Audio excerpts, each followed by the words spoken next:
عقیدہ ختم نبوت پر اپنے اکابرین کی تاریخ کو بھی نہ بھولیے۔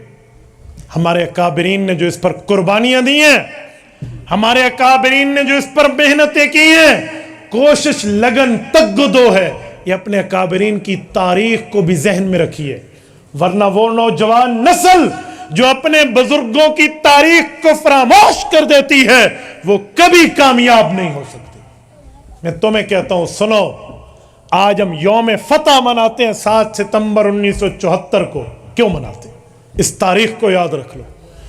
یہ 7 ستمبر کی تاریخ شروع ہوتی ہے 22 مئی 1974 سے، جب آپ کے ملتان میڈیکل کالج، نشتر میڈیکل کالج کے طلبہ پرانا روا نایا چناب نگر سے گزر رہے ہیں۔ قادیانی اپنے لٹریچر دیتا ہے، مسلمان کہتے ہیں دفع ہو جا، عقیدہ ختم نبوت زندہ باد، نہیں لیتے ہم تم سے۔ واپسی پر میڈیکل کالج کے اسٹوڈنٹ اسی گاڑی سے واپس آ رہے ہیں، اس میں جو قادیانیوں نے حملہ کیا اور ان بچوں کو زخمی کیا، آپ اس تاریخ کو اٹھاؤ تو آپ کو جنگ احد میں کافروں کا مدینے پہ حملہ سمجھ آئے۔ آپ اٹھائیے اس تاریخ کو، باقاعدہ اس میں عورتیں، بچیاں بھی شامل ہیں، اور جب مسلمانوں کو وہ غنڈے مارتے ہیں نوجوان طالب علموں کو تو وہ لڑکیاں تالیاں بجاتی ہیں۔ جنگ احد میں کافر اپنے ساتھ اپنی خواتین کو بھی لائے تھے۔ ابن ہشام میں، سیرت ابن ہشام میں ہے کہ جب کوئی کافروں کی طرف سے جنگجو لڑنے آگے آتا نا، یا کوئی پیچھے دوڑتا بھاگتے ہوئے، تو لڑکیاں اسے جوش دلاتی، ان تقبلوا نعانک، آگے جاؤ گے تو میں تمہیں گلے لگاؤں گی، یہ لفظ ہوتا تو اس نوجوان میں بجلی کی طرح جرت بھر جاتی۔ اچھا، جب وہ پیچھے ہٹتا پیچھے آنے کے لیے تو کہتی کہ اگر تم پیچھے ہٹو گے نفرق فرام غیر وامک، ہم تم سے جدا ہو جائیں گے اور منہ بھر کے بھی کبھی تمہیں نہیں دیکھیں گے۔ یہ نوجوان لڑکیوں نے تحریک دیتی۔ اسرار عالم نے لکھا ہے کہ اسی طرح یہی لڑکیاں مسلمانوں پہ حملہ آور کے لیے قادیانیوں کو تالی پیٹ کے یوں کہہ رہی ہیں۔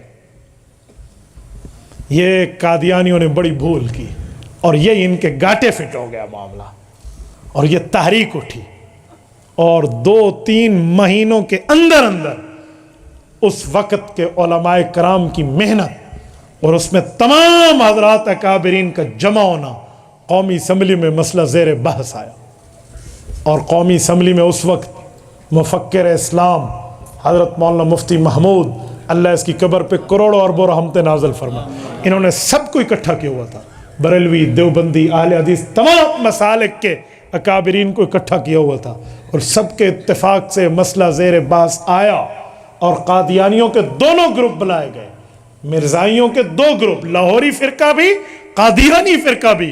لاہوری فرقے کی سربراہی ڈاکٹر عبدالکریم نے کی اور قادیانی فرقے کی سربراہی مرزا ناصر نے کی، دونوں کو بلایا گیا۔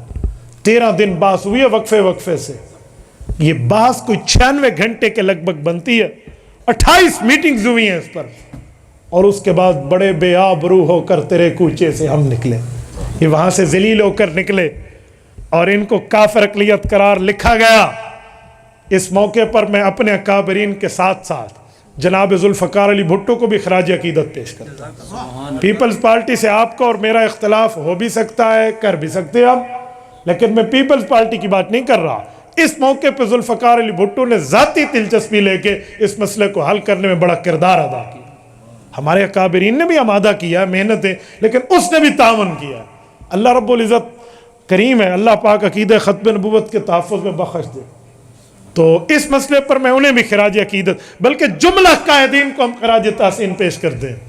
تو یہ ہوا، اور جب قادیانی وہاں سے نکلے انہوں نے ایک بیانیہ بنایا، موقف بنایا، اور وہ موقف آج میرے ہر اس نوجوان کی زبان پر ہے جس نوجوان کے دل میں عقیدہ ختم نبوت کے لیے درد تو ہے لیکن ختم نبوت کا علم نہیں ہے۔